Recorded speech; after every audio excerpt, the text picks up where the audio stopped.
Hi guys, it's Blackie and welcome back to the channel. It's Thursday night again, time for our little discussion.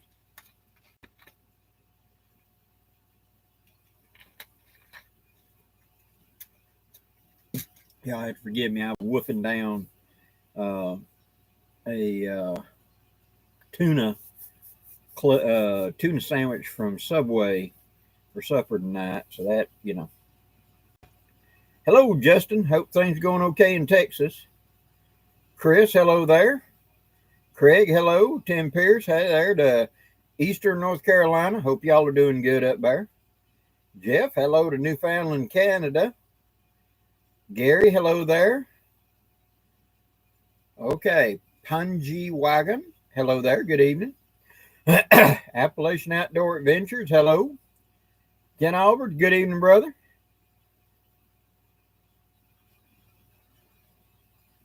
Cooking, okay, Justin. Diane, good evening.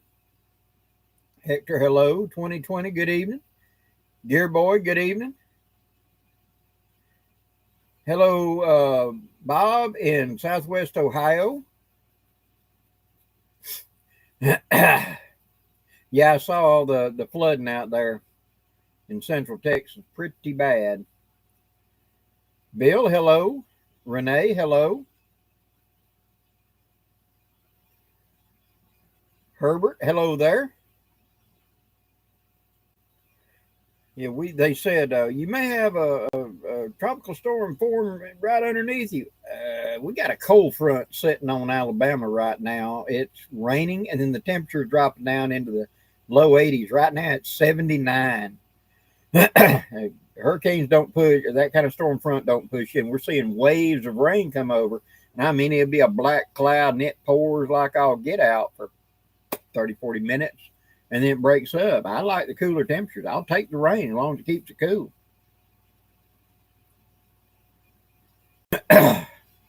Craig, Blackie, I haven't looked, but have you done Dutch oven cooking? I seem to recall years ago I did a couple of little things with a Dutch oven. I know I did, but I haven't done enough. Me and Bear keep saying we're going to get together and we're going to do a bunch of Dutch oven cooking, bread and all kinds of stuff. But the best way to do that is just spend a weekend, do a camp and cook every day, one or two things a day to get enough videos, because it's time consuming getting them down to beds of coals and etc., or using charcoal and etc. So me and him keep arguing that we're going to do that every fall when it cools off. Then we get wrapped up doing everything else while it's cool. We never get around to the cooking. So we got to get off our butt and get back into it, y'all. I'm sorry I keep having to clean my throat, but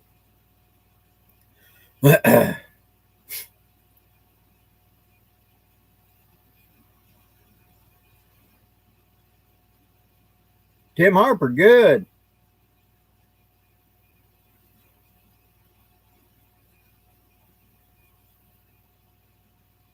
Yes, I got you, Kent. The cookie bag to use it as a bib to keep you from getting so dirty. I know. I drove for many years. I understand. And I would carry aluminum foil cut into about like a 1 foot squares. And that was for barbecue sandwiches and stuff like that. I'd wrap the sandwich up in aluminum foil. That way it was like a bowl and it didn't just drip everywhere. And you could eat while driving, peel it just a little bit and eat down. And little tricks like that to keep yourself clean.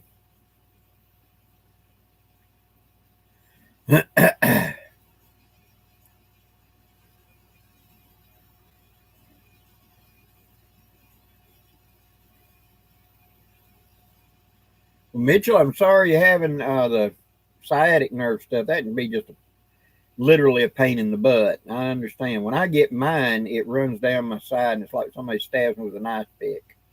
And I'll be walking along, and I'll jump because it's just sudden firing pain. I hate that. Yeah, low 80s. Time to get the winter coat. Yeah. Saved by Christ. Good evening.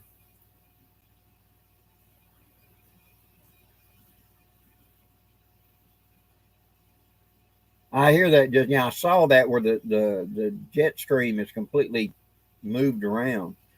We're gonna see some changes coming in, definitely. Randy T, howdy. Stacy Sparks, hello, hello from West by God, Virginia. Awesome. Terry, thanks.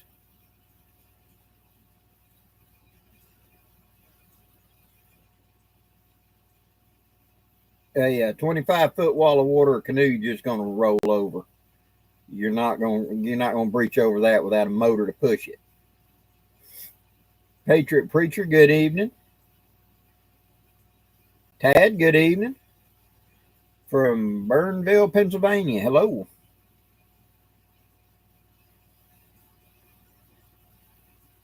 Appalachian Outdoor, hope we can don't get snow like rain. We're at a solar maximum, so the Earth's getting a lot of heating, and that causes unstable. We're at a transition point where weather patterns are changing, ocean currents are changing. I believe it's a Spanish group that they do stuff off of Mexico into the Pacific, and they talked about a current has reversed 180. And this is the first time in recorded history it's ever gone left to right. It's always gone right to left. And they don't, if one thing you can know about Earth's climate, it changes whether we're here or not. And it will do what it wants to do. And we're seeing indications we're at the end of an ice age. Because we know for the last 100,000 years it was cold. And then 10,000 years ago, it warmed up, and now we're seeing the spikes just like you do in the historic record at the end of an ice age. It warms up, and the polar ice caps melt, and the water goes in. That screws up the salinity of the water, and that radically changes the currents, and that radically changes the weather. And then Canada gets 2 mile thick ice. England gets cold, all of that. This too shall happen again. Now we're recording it. But it happened when we were here before. It'll happen again. Marvin, hello to Soggy, West Virginia. Charles Martin, doing well. Thanks for asking. Saved by Christ. Sciatic pain. Have you looked at wild lettuce medicine or ghost pipe tincture? I wish we had ghost pipe down here. I have found it, but it's really rare down here. But I had friends in North Alabama who used to send me tinctures and stuff. Very effective for me.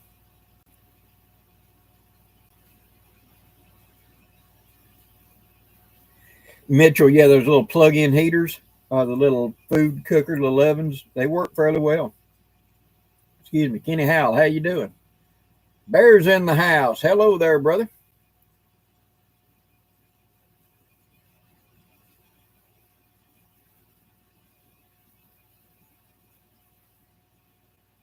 Richard, Blackie, what do you make of all the volcano eruptions, earthquakes, Alaska 7.3 that caused a tsunami, and all the animals living in Yellowstone? Maybe it's going to blow?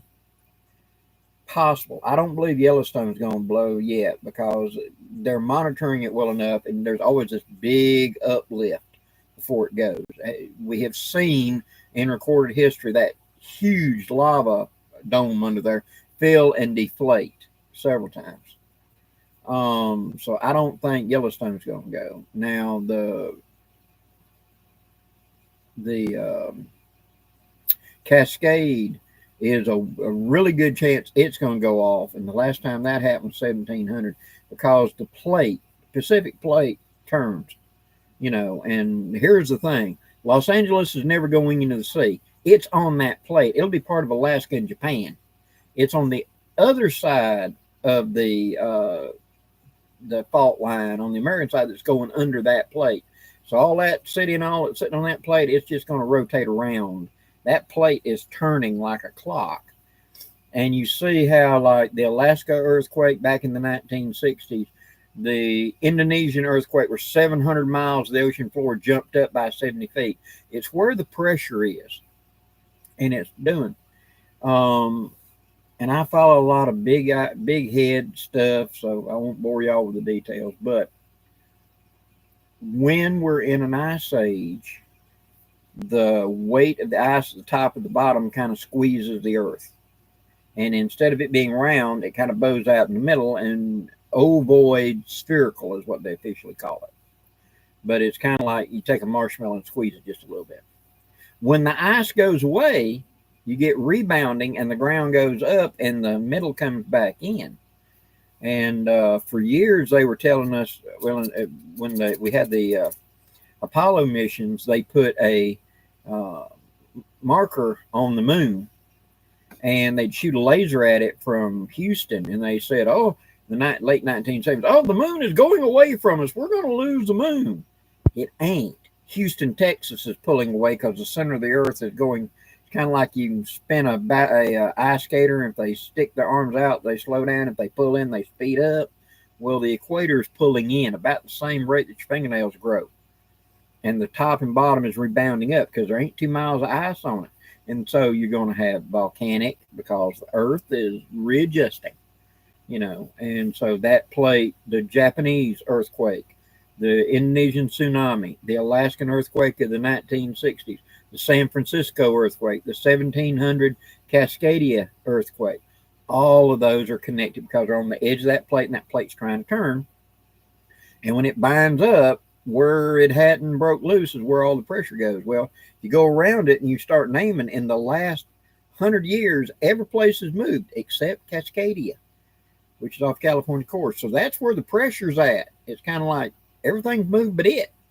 And so when it breaks loose, it's going to go. So those volcanoes up through there, that's because of those plates. That's that edge of that plate, and it's under a lot of pressure. You know, will it happen today, tomorrow? Who knows? Virginia Bushcrafter, good evening. We just have to keep our eyes open and, you know, use a little horse sense. And if it was as easy as you see in the movies for things to blow, but there's a lot of stuff starts happening before it. Yes, there were unusual geysers cooked off in the last year and a half at Yellowstone. Geysers, some of them that hadn't even fired since the 1800s, suddenly went. And, you know, they had that walkway got destroyed by that one blew big, I think steamboat blew unusually big. And that shows you that there's changes going on down in the ground, you know. But the California mud volcano, look that up sometime. That was going across the ground and just melting, you know, bubbling up. And they still don't know what the heck that was, but it was the first moving mud pot they'd ever seen. And it went under a railroad track and it went a long way. And they still don't know, but they figured it was a crack down there that was spreading, and the pressure was flowing along the crack as that crack opened and closed back up. Who knows? One day we'll know all the answers. Jared, good evening. Mitchell, do you remember the butter commercials? It's not butter. Don't fool around with Mother Nature, right? Well, Mother Nature's going to do what she's going to do. Stacy, bourbon or scotch? Either or. I prefer scotch, but a good, you know, Old Crow or something's got a good bite to it. I like good bourbon. Ozark Wanderer, good evening. Shane, good evening. Sasquatch, you made it.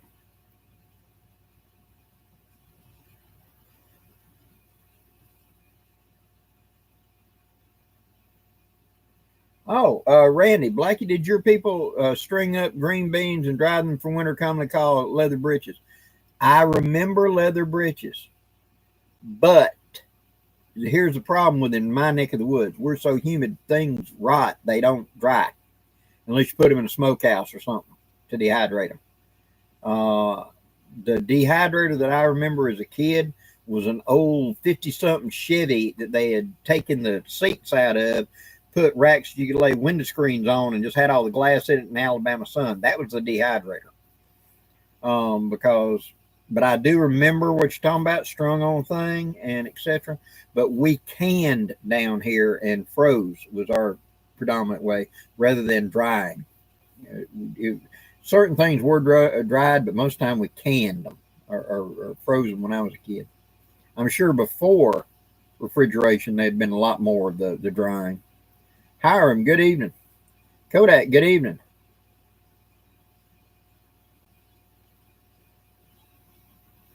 Chris, good evening, Blackie. I live off the New Madrid Fault. I'm pretty sure that thing's going to pop off big again at some point. When we go down in the ground and look at the evidence, every 2.5 to 300 years, that thing popped. I mean, it was like 1800, 1600. I mean, it's very regular, and it's a rarity because it's in the middle of a plate. Earthquakes happen at the sides of a plate, rarely in the middle, but it's because underneath the plate we're on, it's another plate, and that plate is cracked. It had tried to break in half and become two plates, and we're riding over the top of it. And there's some really good evidence that indicates that New Madrid is going to pop off again, possibly in our lifetime. DJ234, good evening. Ground fog, hello there.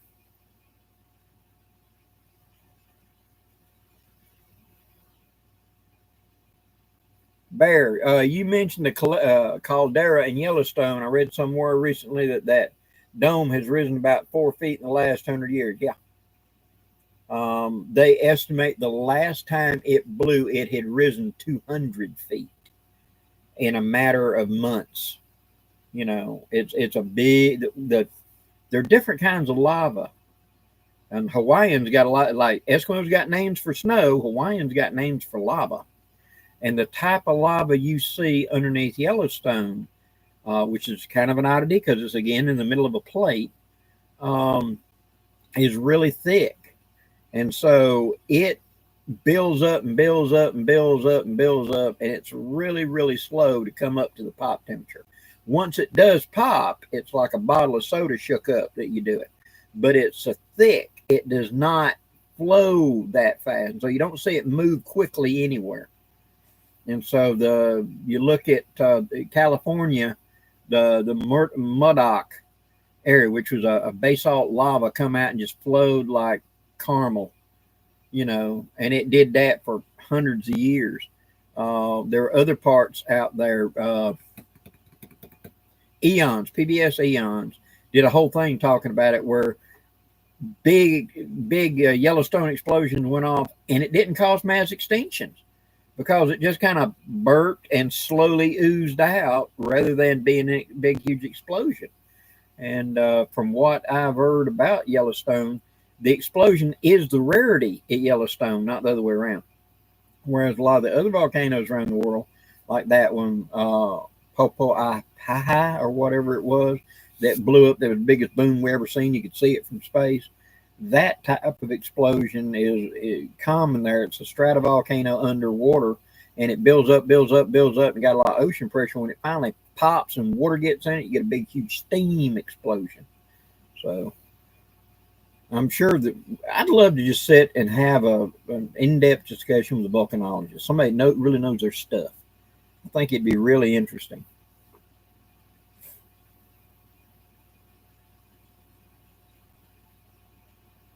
Gear Boy, where do you find all this weather information? Are you talking about stuff like currents, etc.? I pick it up on. I follow a lot of YouTube channels, various places like that. Look at the oceanographic sites, and they'll talk about it. I stay away from the climate change people because a lot of their stuff is really leaning only one way, and they're not telling you the real thing. They're just telling you what they want you to hear. But I saw a report back in June of I want to say it was Spanish. It was some European, it might have been Portuguese, or even I know it wasn't French. And they have been studying the Pacific currents off Mexico and into Baja California. That's where El Niños like to form. And they talked about something has changed in the last couple of years. The water temperature is staying warm instead of changing the way it should. And this current that has always been, it's like our Gulf Stream, is going left to right. No, excuse me, right to left, because of the way the circulation is there in the ocean. And when they got there this year, it was going in the opposite direction. And they thought they'd hit a fluke and went up or down 25 or 30 miles to make sure they weren't hitting some odd little eddy. No, the current had reversed. And so they were saying it could be a beginning of a ocean tidal change, that we know that during the ice ages, it changes in ocean currents by salinity. You get the colder fresh water coming in, it changes the salinity of the ocean, and the rising currents that is the equator rising up, just like you look in a pot of water, you're starting to bring up the boil. You notice these currents start forming before it goes to boiling. It's something like that, hot and cold exchange. It gets out of whack, and then you get this band about from Ohio up that just stays cold, and then everything down here is temperate, and then same thing on the bottom of the planet. And so that's when you see Russia, Canada, all of it get covered in ice, and it just never seems to melt because it stays cold and cloudy because the weather pattern changes. That is a quote, quote, birth of an ice age. But I look at all kinds of channels. I won't bore y'all with those, but I dig into the weeds in a lot of places. I got that kind of mind.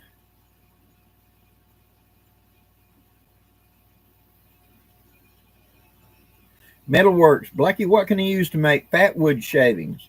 I have a Smith's tinderbox, and I've tried a plane with little success. Pencil sharpener. Get a pencil sharpener and just bust off little sticks and start going through it, and you can make nice little tinder that way with it. And also just what we used to do, put a piece of aluminum foil down, put a hunk of fat lighter out there, and take a good coarse 2 saw and go to sawing, and you'll get the sawdust, because that's what really it is sawdust for them fine shavings.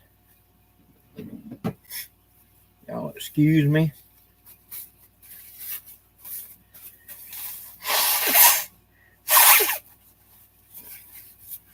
Egg.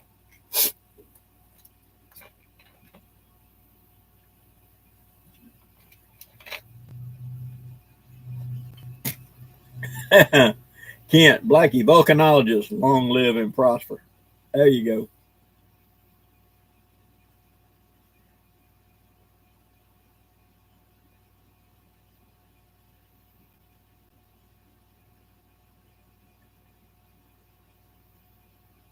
Scott, exactly. We're seeing a lot of the in that chain of all of those mountains are volcanoes, and all of them have been active in the past at different points. Sometimes it was this one and these others weren't. Like Mount St. Helens is in that line, so to speak, and she blew an 80, and we've had like one eruption, I think at Rainier, that I'm aware of, since it wasn't very big, but whatever. But it depends on the plate and how the currents in the earth are shifting. And we know right now the magnetic field of the earth is in the process of flipping. Well, that's based a lot on the magma down inside the planet moving around. So imagine being underneath all them plates and looking up, and you're looking at the seams and stuff like that. The current in the magma is changing right now radically. That's the reason we've seen in the last 100 and something years that the North Pole, magnetic North Pole, has moved over 200 miles. It's all the way over in Siberia now. It was in more than that. It was in Canada when I was a kid, and now it's officially over in Russia, and it's still moving. And you watch the pattern. Sometimes it doubles back, and that's the magma in the earth where the magnetic field is going into is becoming in flux. And so I would kind of expect, to be honest, that all the volcanoes on the planet, it's kind of like you got a leaky roof if rain's coming from a certain direction. Right now, with the inside the earth, that magma getting kind of chaotic trying to go, I'd kind of expect most of the volcanoes these would be worse than those or whatever, but I'd expect there to be some sort of little activity. Plus the plates, we could see a big earthquake and see some stuff cook off. They are connected. They're all kind of hooked together.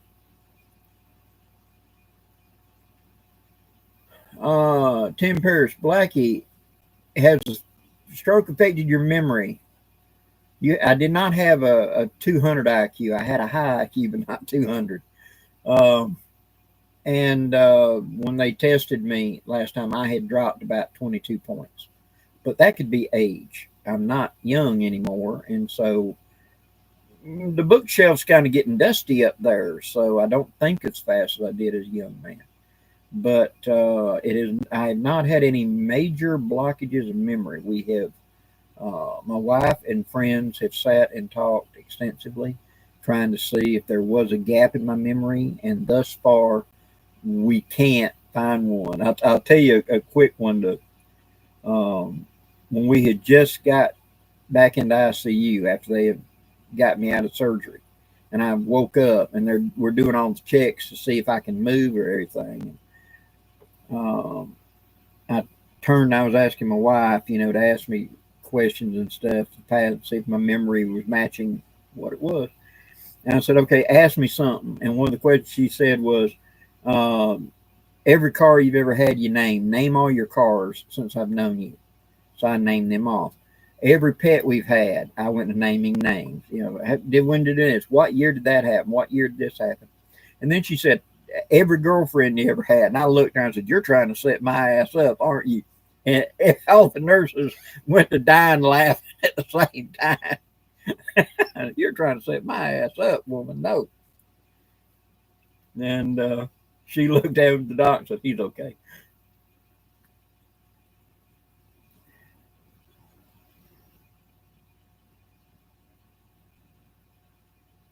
John Doe, they say it's hard to start a fire in the rain when everything is wet. I don't quite understand how one makes char cloth or what the big deal about it. What about soaking cotton balls and Vaseline? Cotton balls and Vaseline works well. Char cloth is simply you burning it without air. Char is really more organic and etc. That's just simply a burning piece of wood where you got a fire and you've got a good campfire. You're pretty much done for the night. You're whatever, and you'll pick that good piece that burn really good. A lot of black on it, a lot of good flames, and you bury it in the ashes. And then the next day, after it's been extinguished in the ashes, you take and you scrape off that charred wood into a tin, and that'll catch a spark and etc. That's a great fire starter.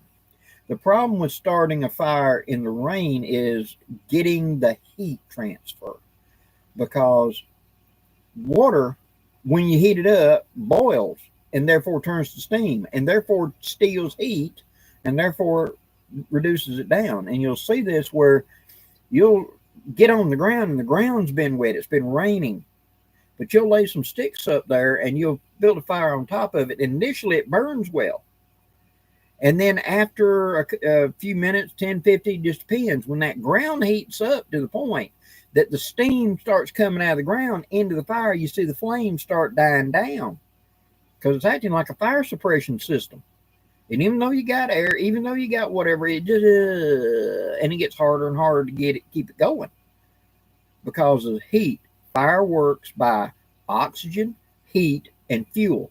Any of those three-legged stools get out of balance, it collapses. And so if things are wet, you can shave down to the dryer. But I got to keep it in a place where I can hold heat, and moisture, rain, wet ground, wet wood is your enemy, because that turns quickly into steam, and steam takes heat away, and I lose the heat leg, and that's what causes the collapse. I hope that answers your question. Jeff, have you heard about a plate shift in Central Florida? To my knowledge, Central Florida, all of Florida is on one plate. It's kind of a remnant, and it's really just a big sandbar. Understand that when New Madrid happened, that the entire state of Florida dropped by a foot. And if you go across Alabama, Georgia, Mississippi, there's a fault line going across there, and there's a waterfall on every river, every stream. From there south dropped. And I read at one time that there were actually 2 other keys that are now gone because they weren't inhabited, but they were just keys. But it sunk because of the New Madrid earthquake, because the entire continent of the United States shook and vibrated, and it was the whole plate going west. I mean, it happened in New Madrid, and yet it rang church bells in Boston. They would ring by themselves. That's how violent the shaking was.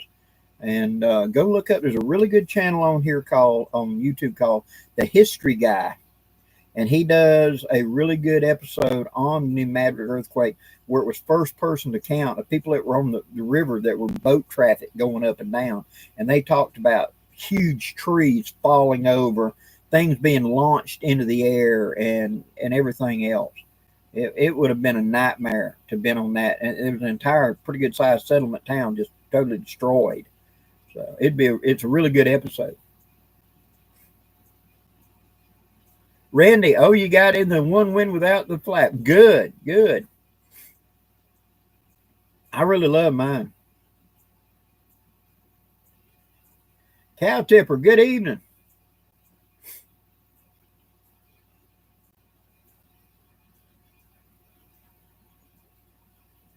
Ozark Wanderer, Vaseline and cotton is good, but I find that wax or cotton and wax strips and jute twine, true, they'll all work well. I have dipped long pieces of jute in wax before, let it dry, and then that would waterproof the jute. And then whenever I needed it, I'd then tear it apart so you'd have wax and you can make a bird nest out of it. That works really good. And one of the things I carry in my haversack is I pre-make up bird nest. I just take some jute and set in my spare time and I tore it up till I get a pretty good sized wall. Then I can press it down as tight as I can. And I carry it in one of the front pockets of the Red Hawk. And that way I can scoop one out and fluff it back up real quick and catch fire. If you want to be really sneaky, take hairspray. Now, I don't know if they've changed the formula, but back when I was doing living history, we would take, if tomorrow you've got to do a public thing for the kids or something like that, building a fire, we'd take our bird nest and we'd spray it down with Aquanet hairspray tonight and let it dry. And tomorrow you could put a spark in the same zip code and that thing would ignite, So it looked good when you're trying to do something for the school or poof, flames, it looks good. It ain't cheating, it's just preparing. So you might want to think about that too. Common Sense Caring, good evening. Will, 38 special or 32 H&R for a kit gun? 38 special. Much more available ammunition, a lot more loads available, easier for you to work with. Then 32 is a dang good caliber, but of those two, pick the 38.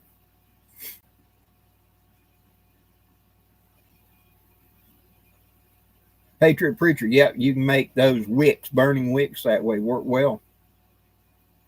Tim Funk, good evening to East Berlin, Pennsylvania. Ozark Wanderer, good.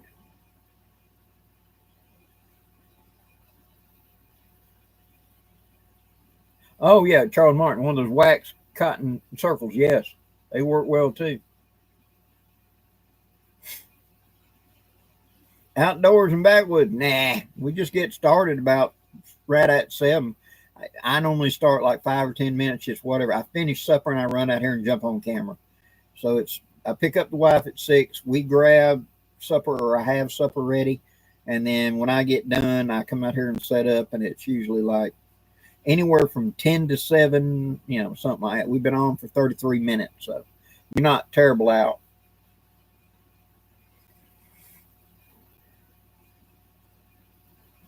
Tim Pierce, yes, during the New Madrid, the Mississippi River flowed backwards for 3 days to fill up these oxbow lakes that were formed because of it. Tim Lacey, good evening to Paris, Tennessee.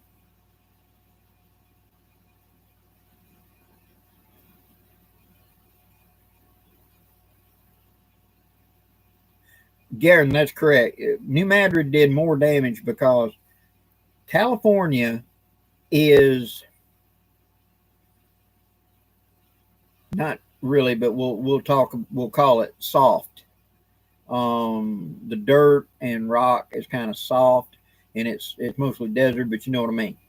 Whereas everything New Madrid and the rest of the continental up there is a solid rock plate, and the shock waves travel so much better. So a 5.0 earthquake in California might not be felt 25 miles away because of the soil composition. It dampens it down, right? A 5 equal 5 was in Virginia, was felt 300 miles away because solid rock will transmit that better. So when New Madrid kicks off, the entire U.S. continent will feel it. I mean, people in their beds in New York City were shaken out of bed by the New Madrid quake. And it wasn't just one quake, it was a series of quakes over a couple of days. And we felt aftershocks for 8 months all over the continental U.S. Even down here in my part of the South, which Alabama wasn't a state yet, but there were communities down here, and they talked about the shaking. I remember reading a church thing where the preacher had got up during the night, and the bells were ringing in the church. Everything was shaking. All the pigs and chickens and everything else were all upset. The horses were scared, and trees were swaying, and they didn't know what it was. You know.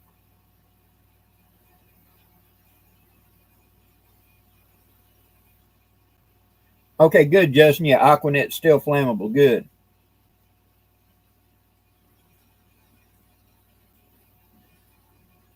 John Doe, what is a good freeze dried food? Is Mountain House the best? What are some Thai, something like that good?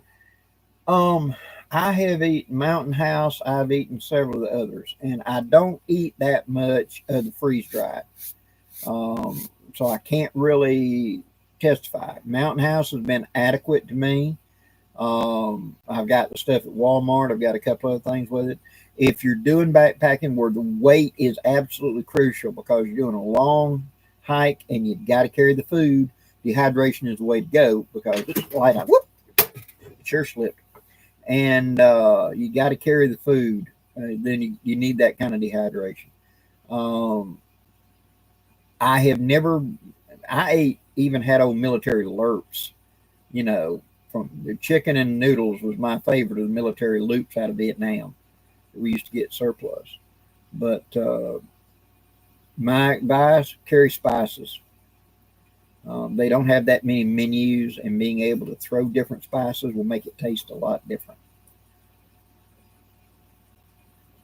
Outdoors and backwoods, you are close to 100,000. I'm less than 1,000 away, and I'm hoping to.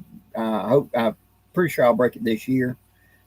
In the past, I was having as many as 1,800 to 2,000 new subscribers a month, and it's trickled down to like 4 and 5, 800, and which I think that's YouTube. I think you get close to a threshold and they kind of dial you back a little bit because remember they got to pay you, and they really want their money to go to their little small channels. That's their agenda, and not big channels that may not be their agenda.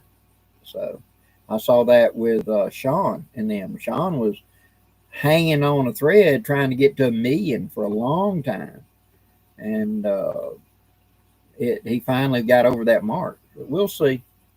I'm very grateful for everybody, all the support and everything. Really am. 117 Rebel. If New Madrid fault line goes off, am I in trouble? You're in Northwest Louisiana. You will feel it. If you're in any kind of lowland area, if you're anywhere near the river, there were go look up the New Madrid earthquake. Watch several of the documentaries where all up and down the river they talk about this area sunk, because of it. Everything from Missouri to the Gulf is new.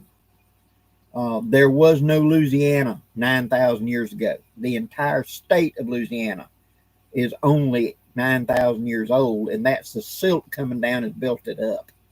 The original V went all the way up to almost St. Louis, and that V has filled in geologically and became Arkansas and Louisiana since then. So the vast majority of Louisiana wasn't even there 8,000 years ago. And so it's on sand fill in. And that V goes all the way to the center of the Gulf. So that was like a giant canyon that is silted in where the Rockies and all were eroding. And because of that, when that shaking starts, your own liquefaction can be a real problem. Liquefaction is when you start shaking and the water in the ground turns it into kind of like quicksand, and buildings, whatever, can just sink. The ground can't support that weight because the water level starts vibrating, and it just, before it could hold it, now it can't. So I don't know where you're at, but here's what I would recommend. Contact your county co-op. Every county in the nation has got a county co-op. Contact them and say, I want to see a water flood plan, and I want to see a soil evaluation plan and an earthquake plan.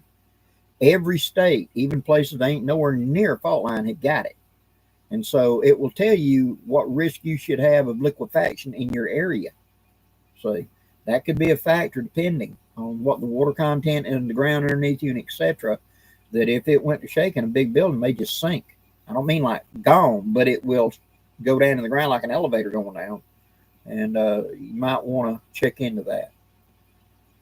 Just like the people up in the Cascade earthquake, that when we got out, I'm talking about we Americans, got out on the West Coast in the early 1800s, we were surprised that there were very, very few villages along the coast itself. They were always up in the mountain.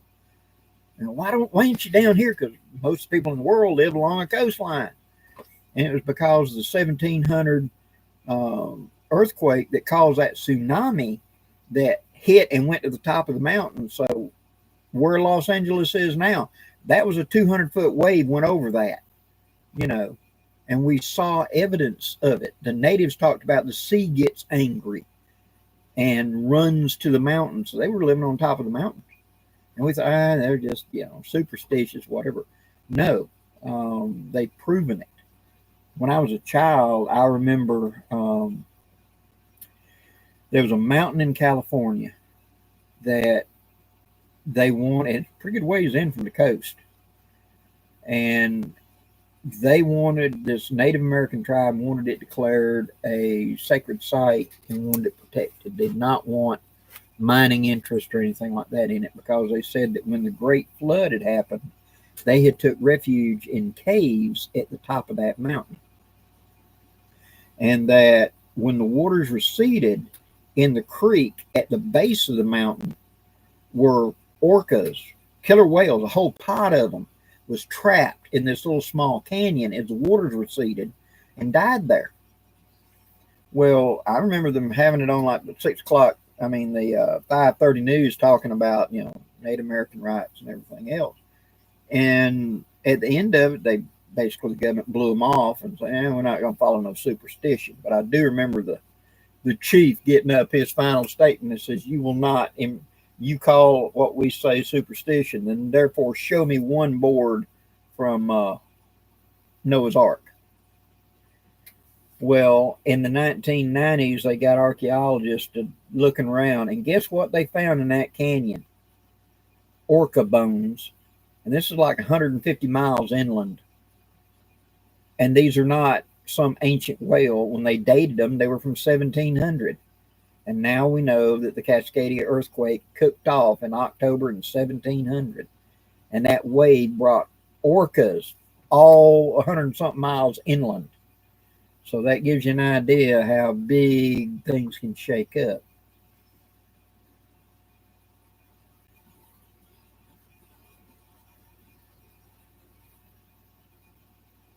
Richard, correct. Those Coast Guard approved, bars, they're not thirst provoking. They're not great, but they're not bad tasting.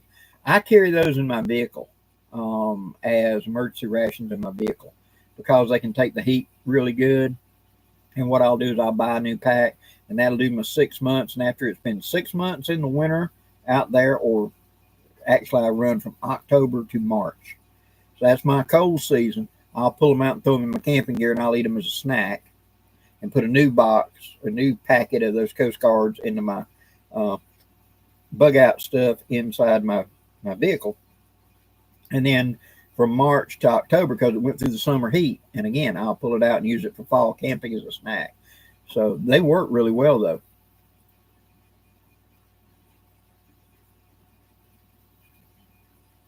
Sasquatch, I hope you do. Miss Pam, good evening.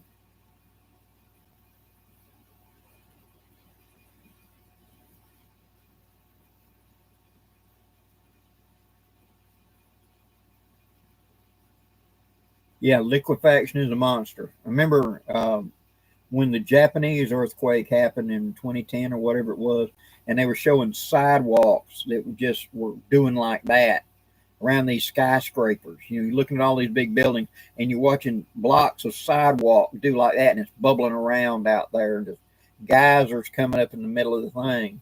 And it's a miracle somebody didn't disappear down a hole.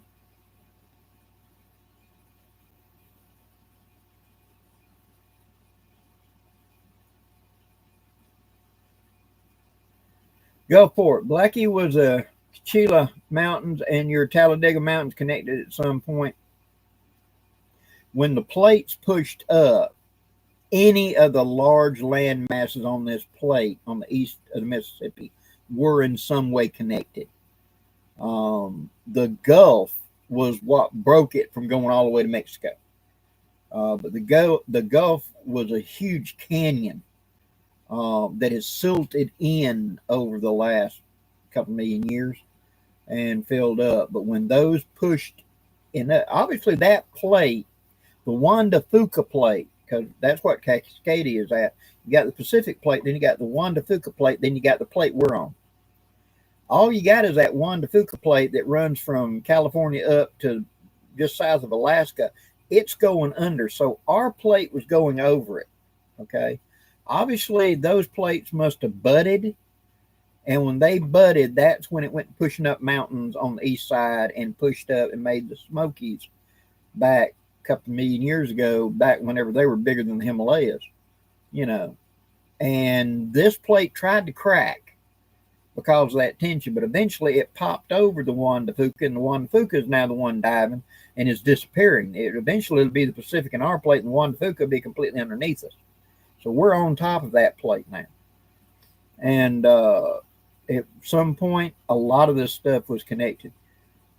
There's a guy, God, I can't remember his name right now. I enjoy listening to him talk. He talks slow, but he was a teacher of geology, and he explains a lot of this stuff. He's one that talked about the Gulf of Mexico. How much is it silted in? 90%.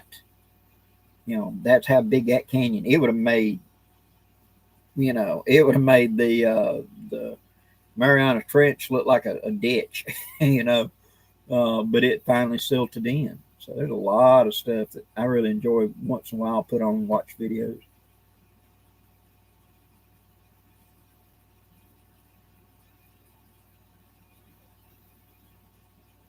Right, 117. Yeah, their markers are, so that's where the tsunami reached. Satchmo, hello. They got in to the desert side, which is to the eastern side of California, going toward, you know, Las Vegas and everything else in that direction. And they were finding hunks of coral in the desert. And this didn't make sense. This was not ancient coral. You know, this was coral from a couple hundred years ago out there in the desert. And we know that Death Valley, at the time the conquistadors got out there and the Spanish got out there, Death Valley was a bay.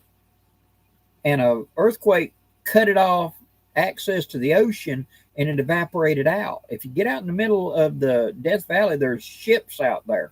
There's a couple of old pearl ships that they were forcing the Quinta or something like that, Indians, to pearl dive for the Spanish. And eventually it just evaporated out. So Death Valley was originally a bay. And I remember in the 1970s, they talked about, what if we just redug it? You know, opened it back up. It only raised 4 feet. If we redug it, the canal where it would reconnect, Death Valley would reflood and become a bay again. And we'd have beachfront property for expansion in California. They decided against it. But, you know.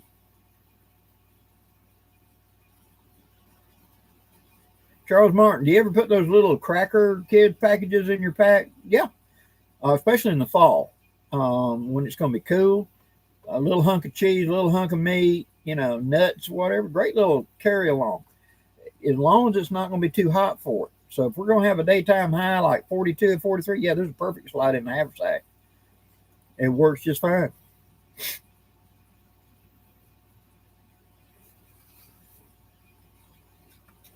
Paul, yeah, they have found whale bones and all like that. Have you ever seen it's not been proven yet, but they show the Sahara and they show these indications, and they say that might have been a mega tsunami went across, and where today we have, you know, that could there have been a mega tsunami that went across that and caused a lot of that, just like the Badlands were caused by Lake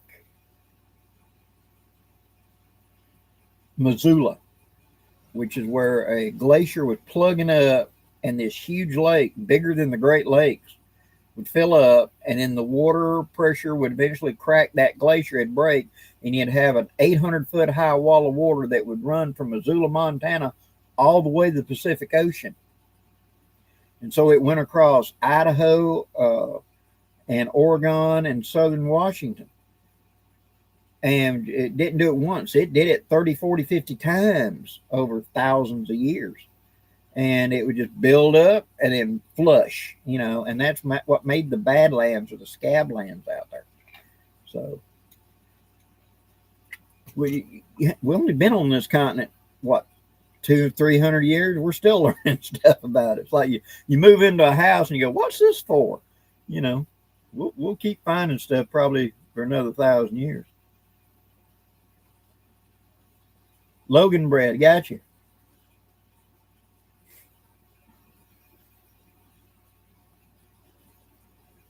Jerry, am I getting a Preston cook kit that Honorable Outfitters is doing? I have seen it and held one. I think it's a great idea. I'll probably get one eventually. But it was from its time. It was a very handy little device for its time. But the little racks and everything in it are kind of thin. And so really they were really good for their time, because you got to remember at that time, go read Nesma. Everything was in cans. And so he was carrying canned food a lot. And so being able to immersion heat or whatever, that little Preston kit would be very handy for that, to heat up food with. So.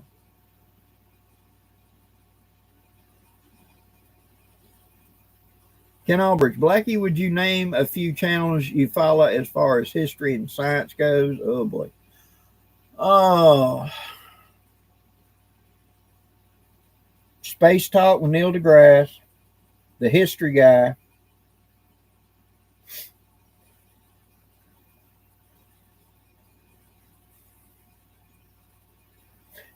I'll make a list. I will write that down right now.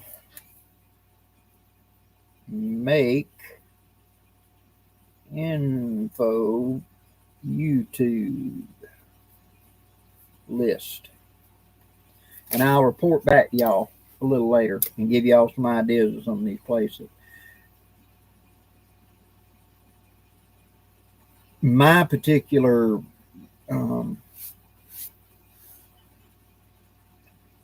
when I did Mensa and things like that, when they figured out my intellect when I was in school, and they, of course, you analyze them. There are different kinds. And I suck at mathematics. I'm horrible at mathematics. But my strength is seeing connections where most people wouldn't see connections. I kind of think in metaphor. And so I can pull threads from many sources and see how they're connected. Okay, that's a thumbnail of a very long and boring discussion that they finally figured out with my kind of intellect.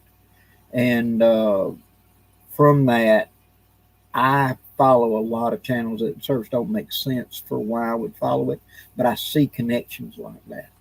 I see the geologist guy when he's talking about early American geology and what led into it. And I realized, well, that explains why the New Madrid earthquake. And I look at the New Madrid stuff, and then I look at the volcanic stuff, and then I look at the impact crater down here, and this would cause this, and that would cause that, and this over here, tectonic plates, and I start making a picture. And me and my good friend Grouch McGowan, we would do discussions on history of the South. Both historic and other, about how things had happened down here in the South. And so I became kind of a little engrossed in like the New Madrid.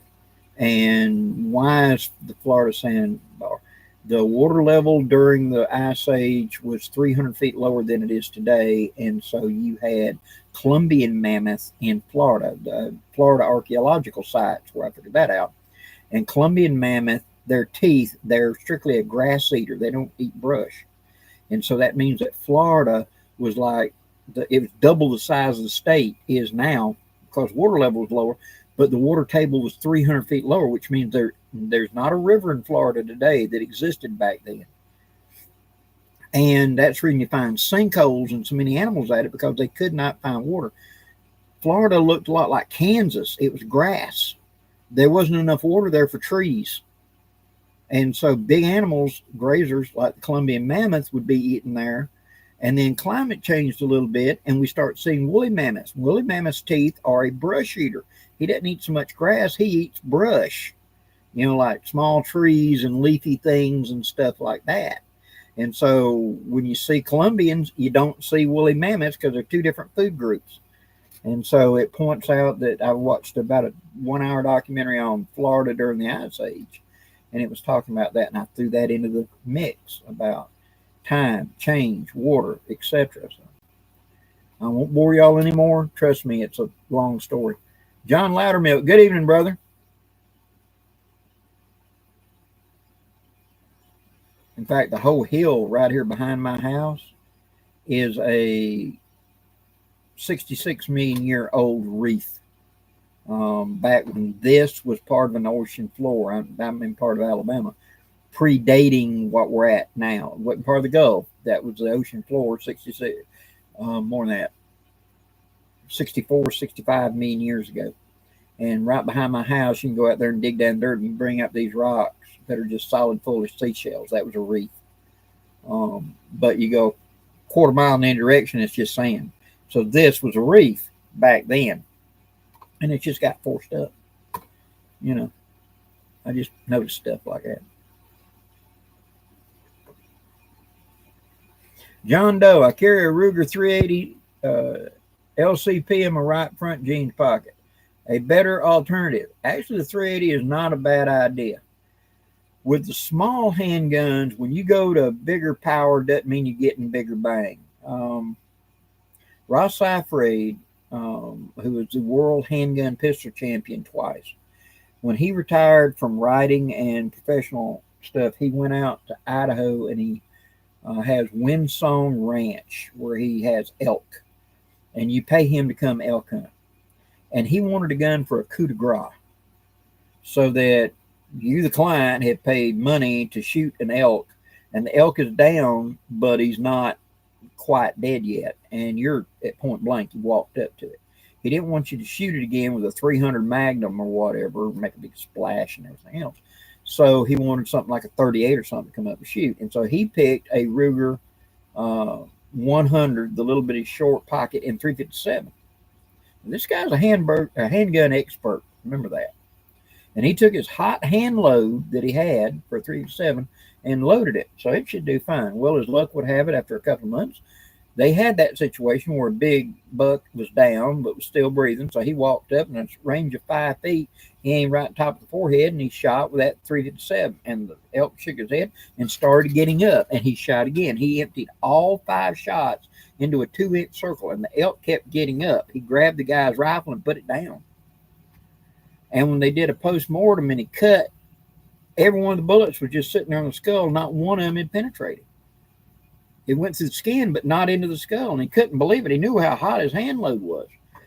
But because that 357 and 38s are designed for 4 to 6 inch barrels, and this was a 2-inch barrel, it didn't develop the velocity. The powder was wrong for that. And so when he went and compared them and shot it across the chronograph, it was only moving 500 feet per second. A BB gun's double that speed. You could just about see the bullet in flight.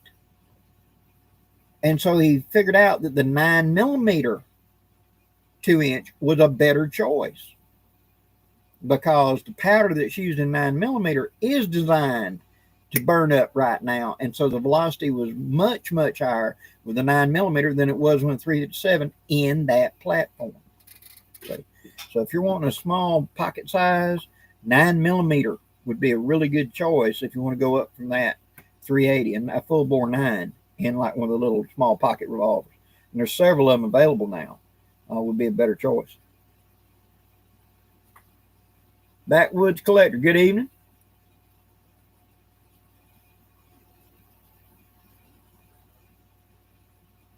$117 Rebel, I hear you. But the thing is, if you hand load, You can make that 3 to 7 do the power.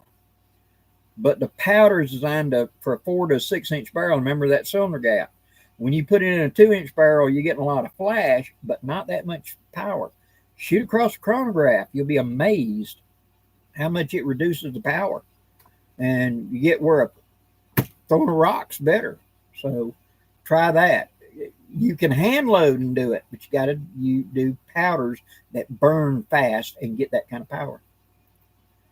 Hello there, Real White Comedy. I picked up a CBA mountain rifle at an auction this year and did not know from Apple Butter about muzzleloaders, but my channel helped.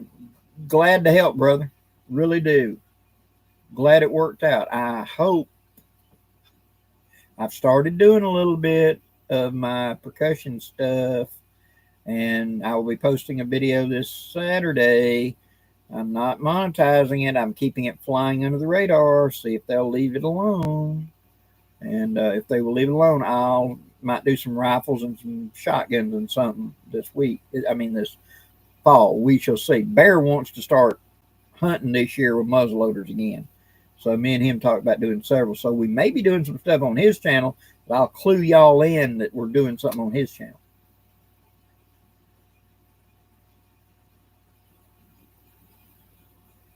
Mike S. Hey, Blackie, I've got a big dome. Where can I find a hat like that in 3X size? My niece, talked to her. She actually sells hats like this. She helped me find it, and her name is Heather. And it's Tinkering Around Crafts on Etsy. I'll see if I can get that where you can read it. Tinkering Around Crafts, Etsy. Tinkering Around Crafts, Kentucky at Etsy, and etc. And then there's her Gmail right there as well. She gets hats. This is a Boy Scouts Explorer Scoutmaster hat that I got in the 90s. I got two just alike. And it's an American company that was making them. And I had found the company and I tried to talk to them. They just basically didn't want to talk to me. Well, I gave it to Heather, and Heather's a bulldog boy. And so she got a hold of them and she can get the hats now. And so contact her. It's crushable felt, and you can see that it was originally that color. And you need 35 years, about 35 years of fading on it to get it to look like mine. But she's the one that can help you out.